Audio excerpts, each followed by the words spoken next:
The sky was the color of pewter, the kind that made even the strongest hearts feel small. Out past the last ridge of town, a single cabin leaned against the wind like a tired old soul refusing to fall.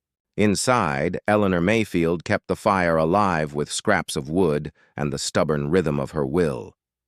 Her children, Abigail and Tommy, huddled close under a worn quilt, whispering stories about angels and cowboys, the kind that always ended with someone finding their way home. But home felt far from Eleanor. Since her husband's death 3 winters back, she'd lived more in silence than in words. The town had long stopped visiting, save for gossip carried by the wind. Poor Eleanor. Still patching boots and pride. She learned not to listen. That evening, the wind rose sharper, whistling through the pines like a warning.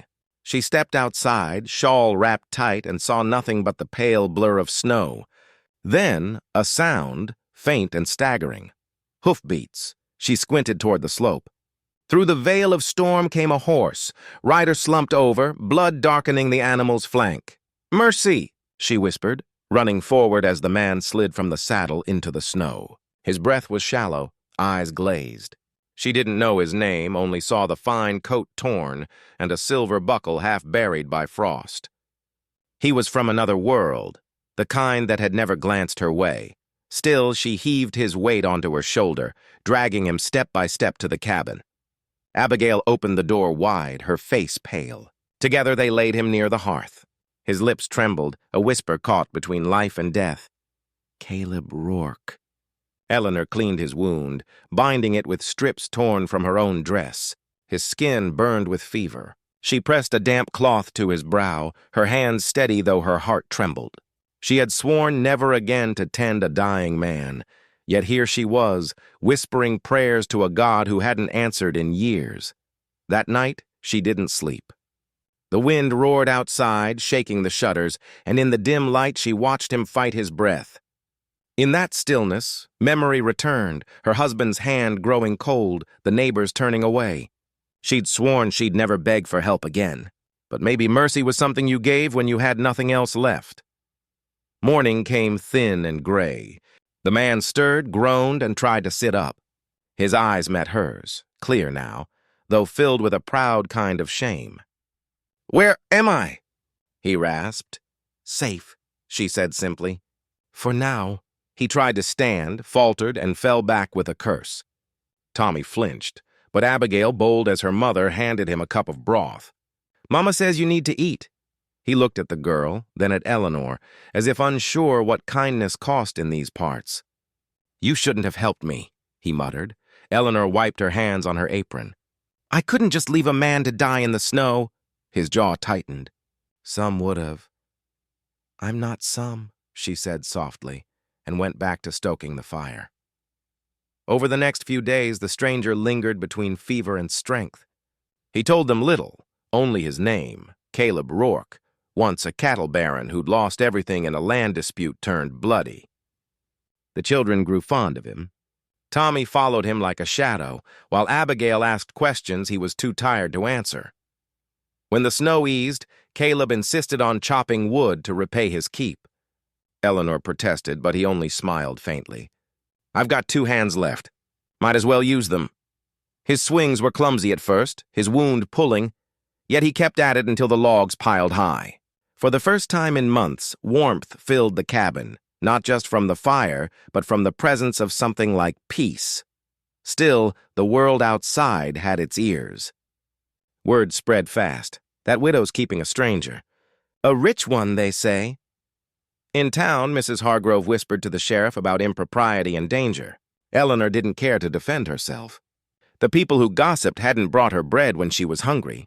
One evening, as Caleb sat by the fire, Abigail reading aloud and Tommy fast asleep, Eleanor caught him watching the children, his expression distant, soft, haunted.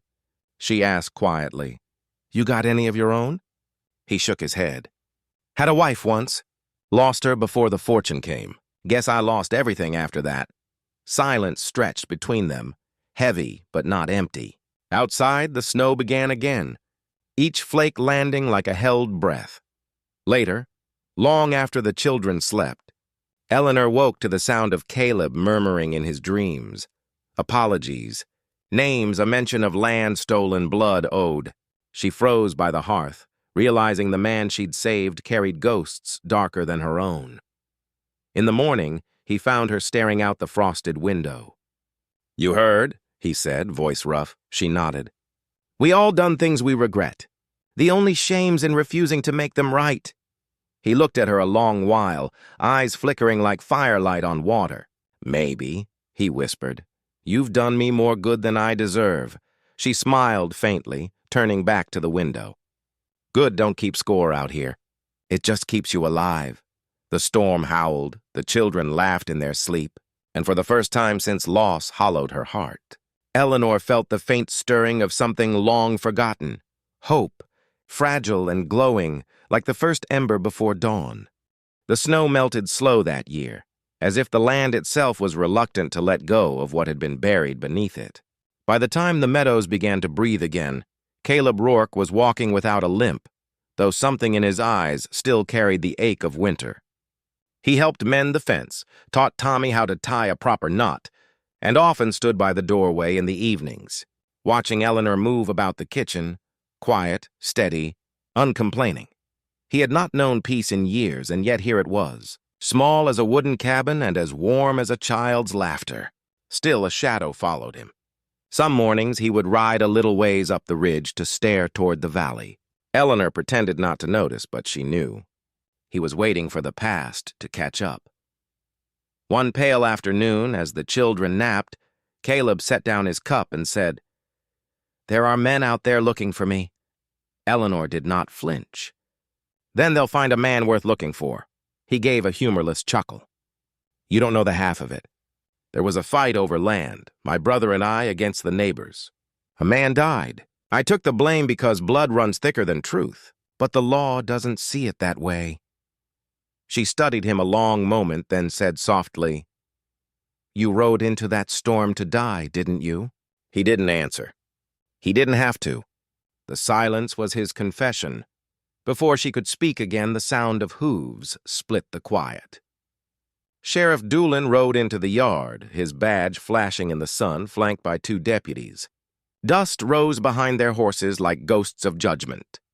"Eleanor Mayfield," he called. "We've got business with the man staying here." Tommy peeked out the window. Abigail's small hand found her mother's. Eleanor stepped out, chin high, the shawl around her shoulders fluttering. "He's no harm to anyone," she said. "That may be," the sheriff replied. "But Caleb Rourke's wanted for questioning in the Rourke land killings. We're here to take him in." Inside, Caleb straightened, shoulders squared, the old pride flickering back.